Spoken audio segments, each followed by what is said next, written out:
Hello students, मैं काजल अग्रवाल आप सभी का स्वागत करती हूं आपके अपने स्टूडेंट जंक्शन में। और बच्चों, कैसे हैं आप सभी? आई होप आप सभी बढ़िया होंगे, मज़े में होंगे और मन लगाकर अपनी पढ़ाई कर रहे होंगे। लास्ट क्लास में जैसा कि आप लोग जानते हैं, हमने बिजनेस एनवायरनमेंट से related case study question solve किए थे बच्चों। और आज हम क्या करेंगे, उसी केस स्टडी सीरीज़ को कंटिन्यू करेंगे। तो बिना टाइम वेस्ट किए हुए अपनी इस केस स्टडी सीरीज़ को स्टार्ट करते हैं। चलिए बच्चों, क्लास स्टार्ट की जाए।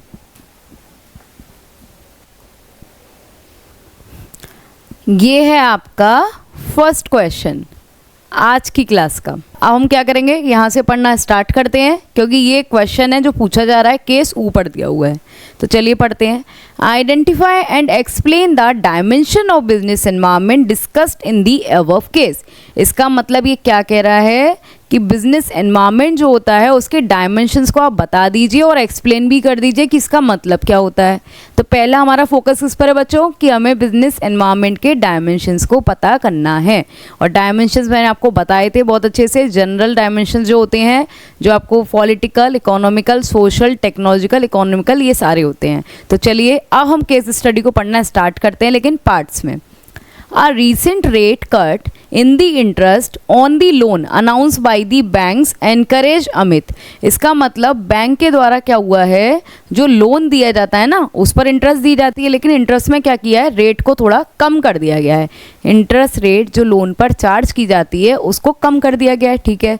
अब ये रेट जब कम हो गई ना, तो लोग क्या सोचते हैं कि ये सोचते हैं कि भाई इंटरेस्ट पे कम पे लोन मिल रहा है तो काम करते हैं, लोन ले लेते हैं। ऐसे ही उसमें एक अमित था जिसको इस चीज़ ने एनकरेज किया, और वो एक क्या है, साइंस का स्टूडेंट है, ठीक है।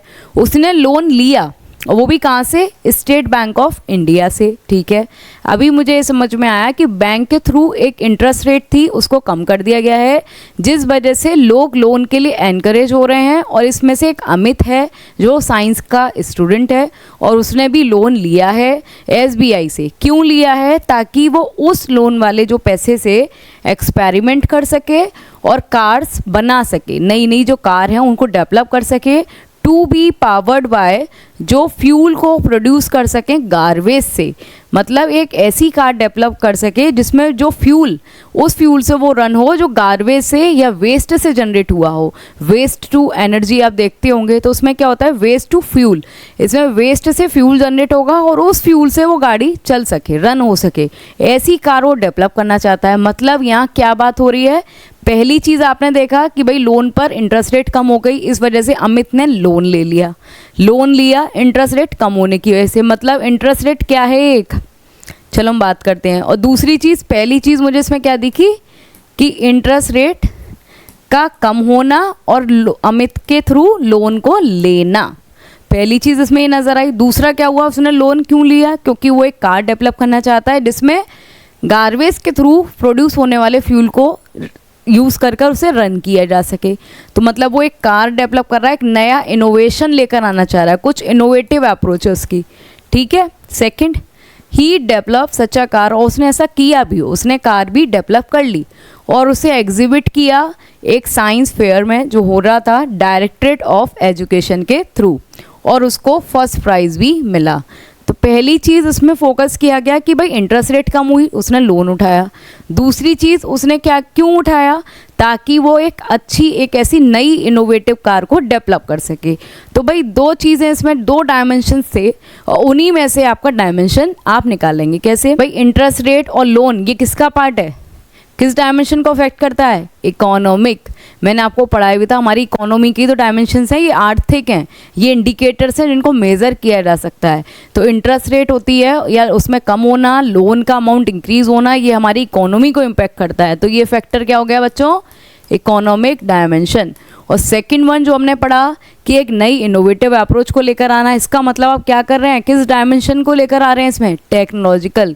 मतलब नई नई चीज़ें, नई नई इनोवेटिव अप्रोच को लेकर एक नई टेक्नोलॉजी सब अपडेट रहकर नई चीज़ें डेवलप कर रहे हैं। इसमें क्या आ गया, सेकेंड डायमेंशन क्या हो गया, टेक्नोलॉजिकल, ये हो गया। तो अब हम देखते हैं इसका सॉल्यूशन भी क्या यही है। ये देखिए, इकोनॉमिक एनवायरनमेंट जिसमें interest rate, inflation, currency values आती हैं। टेक्नोलॉजिकल एनवायरनमेंट जो बोलता है कि जो साइंटिफिक बेसिस पर नई चीज़ को लेकर आ सके, कुछ चीज़ों को इम्प्रूव कर सके जो ऑलरेडी एग्जिस्ट करती हैं, वो किसका पार्ट होती हैं? टेक्नोलॉजिकल। तो ये 2 डायमेंशंस थे जो हमने इजीली पता कर लिए। देख लिए कितना ईजी क्वेश्चन था। ऐसे ही हम चलते हैं नेक्स्ट क्वेश्चन पर। अब बच्चों पहले क्वेश्चन को रीड करते हैं। Identify and explain the dimension. ये भी क्या पूछ रहा है कि भाई हमें सिर्फ आप डायमेंशंस बता दीजिए कि इस केस स्टडी को रीड करने के बाद कौन सा डायमेंशन है जो इसमें इन्वॉल्व किया गया है। तो चलिए अब केस स्टडी को स्टार्ट करते हैं रीड करना। With change in the consumption habit of people, लोगों की कंजम्पशन हैबिट बदल रही हैं। बिल्कुल, पहले इतना जंक फूड नहीं कंज्यूम किया जाता था लेकिन आजकल किया जा रहा है। ठीक है। Nilesh who was running a sweet shop, मतलब एक नीलेश था जो स्वीट शॉप चलाता था। ठीक है। अब उसने क्या कर दिया, स्वीट शॉप से हटकर, मतलब एक मिठाई की दुकान से हटकर वो चॉकलेट बिजनेस पर आ गया है। चॉकलेट सेल करने लगा मिठाई से हटकर। क्योंकि लोगों की कंजम्पशन हैबिट में चेंज आ रहा है। लोगों की कंजम्पशन हैबिट बदल रही है, उनका पैटर्न बदल रहा है। इस वजह से पहले मिठाई की दुकान चलाता था लेकिन अब किस पर शिफ्ट हो गया? चॉकलेट बिजनेस पर। मतलब उसने अपने बिजनेस में एक नई चीज़ को लेकर इनिशिएट किया। Okay. On the eve of Diwali, मतलब दिवाली का ओकेज़न है। ठीक है। उसने यही चॉकलेट्स को ऑफ़र किया बहुत ही अट्रैक्टिव पैकेज में और बहुत ही रीज़नेबल प्राइस पर। ही एंटिसिपेटेड ह्यूज डिमांड, मतलब कहीं डिमांड बहुत ज़्यादा थी जब वो ये सेल कर रहा था। और उसने एक वेबसाइट भी क्रिएट कर ली जिसका नाम था chocolove.com। मतलब एक नई चीज़, एक तो आप मिठाई के बिज़नेस से हटकर आप वही बिज़नेस चलाते रहेंगे तो भाई लोग क्यों खरीदेंगे। और उसने क्या किया, भाई लोगों का पैटर्न बदल रहा है तो मुझे भी तो अपडेट होना है। तो उसने मिठाई की शॉप से हटकर चॉकलेट शॉप को उसमें कन्वर्ट कर दिया। चॉकलेट्स के सेल को बढ़ाने के लिए, डिमांड क्रिएट करने के लिए उसने क्या किया, एक वेबसाइट भी क्रिएट की। तो इसका मतलब क्या है, वो टाइम टू टाइम अपनी चीज़ों को अपडेट कर रहा है। ये नहीं कि वही घिसी पिटी वही चीज़ें चला रहा है, उसे बहुत पिछड़ा हुआ है, ऐसा नहीं। उसने अपनी दुकान में जो प्रोडक्ट था उसको भी चेंज किया और सेल करने का तरीका भी बदला। मतलब नई चीज़ें लेकर आ रहा है। ऑनलाइन ऑर्डर भी लेने लगा, वेबसाइट भी क्रिएट करने लगा, शॉप्स को उसने प्रोडक्ट जो था उसको भी रिप्लेस कर दिया। मतलब कंप्लीटली इनोवेटिव और न्यू अप्रोच लेकर आया। इनोवेटिव एंड न्यू अप्रोच, ये समझ में आया अभी तक मुझे। He got lot of orders, और उसको ऑनलाइन ऑर्डर भी मिले और उसने काफ़ी अच्छा प्रॉफिट भी अर्न किया। तो भाई ये उसने कैसे कर पाया, क्योंकि जैसी सिचुएशंस बदल रही हैं उन बदलती हुई परिस्थितियों को उसने एक्सेप्ट किया और उनके साथ खुद को अपडेट किया। और कहते हैं ना, टेक्नोलॉजी के साथ कंधे से कंधा मिलाकर अपना बिजनेस रन किया। उसने चीज़ों के लिए एक वेबसाइट क्रिएट की, उस पर ऑनलाइन सेल करना शुरू किया। एक नया तरीका है। तो इनोवेटिव जहाँ बात हो रही हो, नई अप्रोच की बात हो रही हो, जब आप चीज़ों से अप टू डेट हो, तो ये तीनों कीवर्ड्स इंडिकेट करते हैं आपके टेक्नोलॉजिकल एंड डायमेंशन को। तो पहला जो डायमेंशन है वो है टेक्नोलॉजिकल। अब आप सोचो कि दूसरा कौन सा होगा। दूसरा बच्चों है दिवाली, क्योंकि दिवाली के अवसर पर आपने ये सारी चीज़ें की। और दिवाली किसका पार्ट है, ये सारे जो फेस्टिवल्स हैं ये आपके सोशल ट्रेडिशंस और कस्टम का पार्ट हैं। तो यहाँ बात इसकी भी हो रही है। तो ये दूसरा जो डायमेंशन होगा वो क्या हो गया, सोशल, जहाँ फेस्टिवल्स या आपके कस्टम्स या रीति रिवाज इन सारी चीज़ों की बात होती है तो वहाँ आपका सोशल एनवायरनमेंट एग्जिस्ट करता है। तो first one is social environment, क्योंकि level of education, tradition, customs या बिलीव्स आपके जो बने हुए हैं या पॉपुलेशन का जो कल्चर है, वैल्यूज़ हैं, ये सारी चीज़ें इंडिकेट करती हैं सोशल एनवायरनमेंट को। यहाँ भी ये कीवर्ड्स होंगे, वहाँ ये आएगा सोशल, जहाँ रिलीजन की बात हो रही है, किसी फेस्टिवल की बात हो रही है, कस्टम्स की बात हो रही है, बिलीव की बात हो रही है। और टेक्नोलॉजिकल मतलब इनोवेटिव, न्यू, साइंटिफिक इम्प्रूवमेंट या कोई नई अप्रोच, वहाँ आता है आपका टेक्नोलॉजिकल डायमेंशंस। तो ये कुछ कीवर्ड्स हैं जिनको आप याद रखिए तो आप इजीली केस स्टडी सॉल्व कर लेंगे। अब चलते हैं बच्चों थर्ड क्वेश्चन पर। Identify the 2 important concept, okay, जो यहाँ हाईलाइट किए गए हैं और which type of advantage has been indicated. मतलब यहाँ कुछ 2 कॉन्सेप्ट्स हैं जिनके बारे में बात हो रही है, ओके, और उनके कुछ 2 एडवांटेज भी हैं, यही लिखा हुआ है। ठीक है। अब चलिए केस स्टडी को पढ़ना स्टार्ट करें। World software is a software ज्ञान, okay, it has many branches, मतलब ये सॉफ्टवेयर बनाने वाली कंपनी है। जिसकी कई सारी ब्रांचेज हैं जो थ्रू आउट दी वर्ल्ड चल रही हैं, मतलब उसका जो ट्रेड है ना भाई through out the world global level पर है। तो कंपनी नोज, पहले हम इसको क्या करते हैं हाईलाइट कर लेते हैं कि भाई ब्रांचेज उसकी थ्रू आउट दी वर्ल्ड हैं। The company knows that it has a great opportunity, company भी ये चीज़ बहुत अच्छे से जानती है कि बहुत ही ग्रेट अपॉर्चुनिटी है ये। और when it is was limited only to its native country, उन्होंने ये कहा कि जब आप सिर्फ अपने देश में जहाँ आप रहते थे, जब वहाँ बिजनेस करते थे तो वहाँ चीज़ें लिमिटेड थी, अपॉर्चुनिटी भी लिमिटेड है, डिमांड भी भाई जितने कंज्यूमर हैं उन्हीं की आएगी। लेकिन जैसे ही आपने अपने बिजनेस को इंटरनेशनल लेवल पर ग्रो किया है, जो इन्होंने बोला अपनी ब्रांचेस को थ्रू आउट दी वर्ल्ड किया है, तो इससे क्या है अपॉर्चुनिटीज़ बहुत बढ़ गई हैं। मतलब कहते हैं ना समय के साथ चीज़ें बढ़ गई, क्योंकि आप इसमें हमें एक चीज़ नज़र आई, पहले लिमिटेड था, बाद में आप अपनी ब्रांचेस खोलते गए और उसे ग्लोबल लेवल पर ले गए। तो पहली चीज़ ये कि ग्लोबल लेवल की बात हो रही है। Okay, with the passage of time, समय के साथ साथ 20 सालों के अंदर इकोनॉमी जो थी कहीं सारी कंट्रीज़ की वो भी अब इंटीग्रेट हो गई। पहले हमने अपने बिजनेस को जो एक ही देश में था जिसमें हम रहते थे उससे अनेक देशों में फैलाया थ्रू दी ब्रांच, मतलब ग्लोबल लेवल पर आपने क्या किया ट्रेड। अब सेकंड चीज़ क्या हुआ, समय के साथ साथ अब भाई क्या हुआ, कहीं सारे देशों की जो इकोनॉमी थी वो भी इंटीग्रेट हो गई, मतलब एक देश दूसरे देश की अर्थव्यवस्था जो है उनको इंटीग्रेट कर दिया गया। आपस में वो लोग कोई भी इकोनॉमी ट्रांजेक्शन कर सकते हैं, ट्रेड भी कर सकते हैं। तो एक पॉइंट आप इसको बिल्कुल हाईलाइट कीजिए कि कंट्रीज हैज़ इंटीग्रेटेड, सॉरी ये है इकोनॉमी इंटीग्रेट हो गई, ठीक है। This has come as a great advantage, और यही चीज़ काफ़ी बड़ा एडवांटेज साबित हुई कंपनी को जो अपना बिजनेस ऑलरेडी ग्लोबल लेवल पर एक्सपेंड कर रही थी। जैसे ये कंपनी पहले नेटिव कंट्री में डील करती थी, बाद में उसने अपनी ब्रांचेस खोलना शुरू कर दिया, और फिर कुछ सालों बाद पता चला कि भाई अब तो सारे देशों में ये चीज़ें हो रही हैं, सभी देशों को अलाउ है कि वो ग्लोबल लेवल पर डील कर सकते हैं। तो आपको क्या समझ में आ रहा है, जब ट्रेड या कोई भी आपकी इकोनॉमी को ओपन कर दिया गया ग्लोबल लेवल पर, कहीं सारे देशों के लिए आपने ओपन कर दिया, तो इस पॉइंट को बच्चों बोलते हैं ग्लोबलाइजेशन। जो ट्रेड आप ग्लोबल लेवल पर लेके गए और आपकी इकोनॉमी भी हो गई, ट्रेड प्लस इकोनॉमी, मतलब सारी चीज़ें क्या हो गई ग्लोबल लेवल पर हो गई, तो इसको बोलते हैं, यहाँ जो बात डिस्कस की गई है ना पहला कॉन्सेप्ट, वो है आपका ग्लोबलाइजेशन। अब आगे बढ़ते हैं। This has come as a great advantage, ठीक है यहाँ तक हो गया था। अब यहाँ से पढ़ते हैं। In many of the country, कहीं सारे देशों में, where it has its branch, जहाँ उनकी ब्रांचेस भी हैं, लेकिन गवर्नमेंट का जो कंट्रोल होता है पब्लिक सेक्टर एंटरप्राइजेस में वो डिल्यूट हो गया है।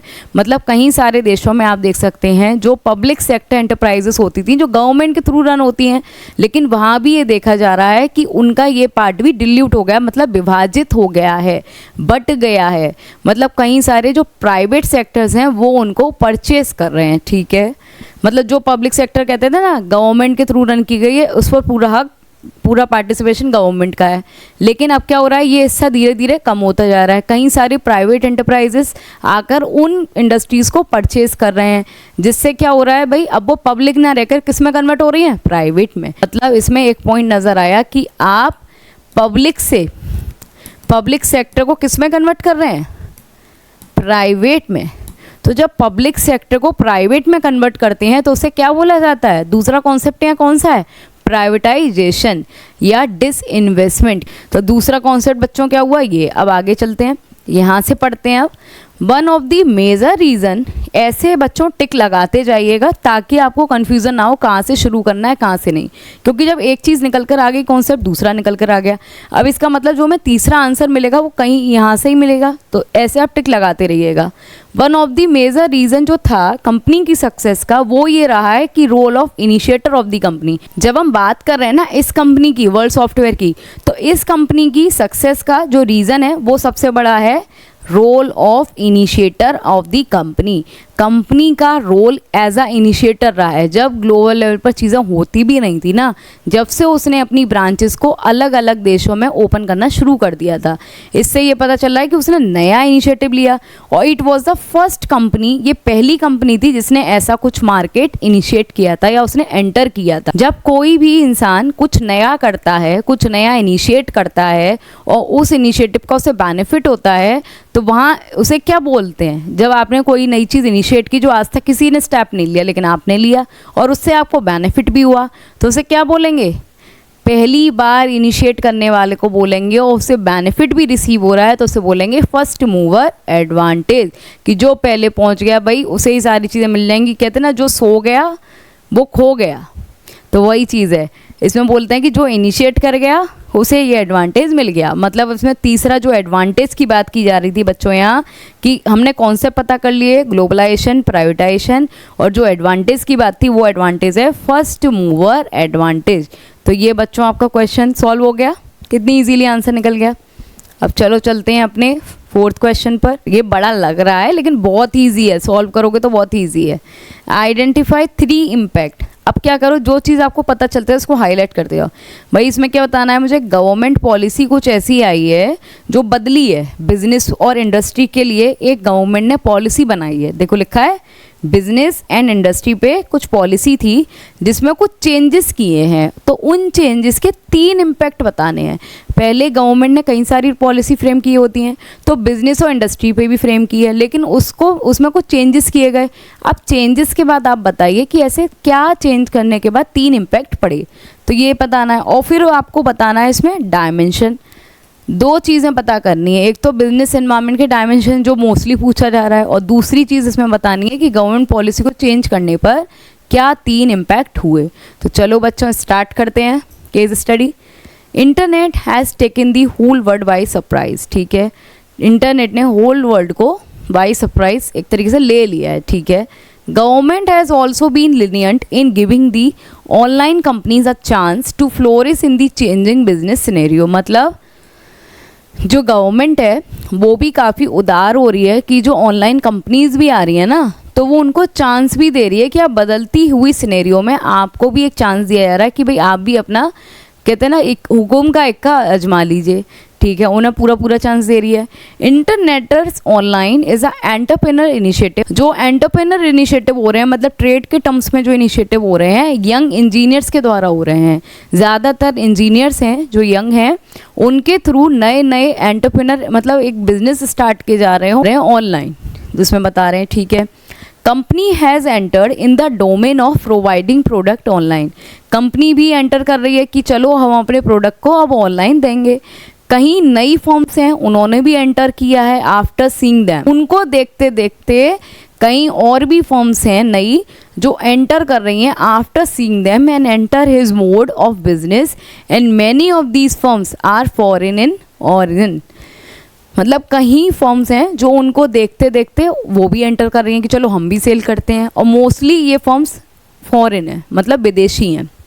ठीक है, companies dealing in online business. जो भी कंपनी ऑनलाइन में डील कर भी रही है ना, वो ये भी जानती है कि आजकल जो कस्टमर है ना, उसके पास कई सारे ऑप्शंस हैं।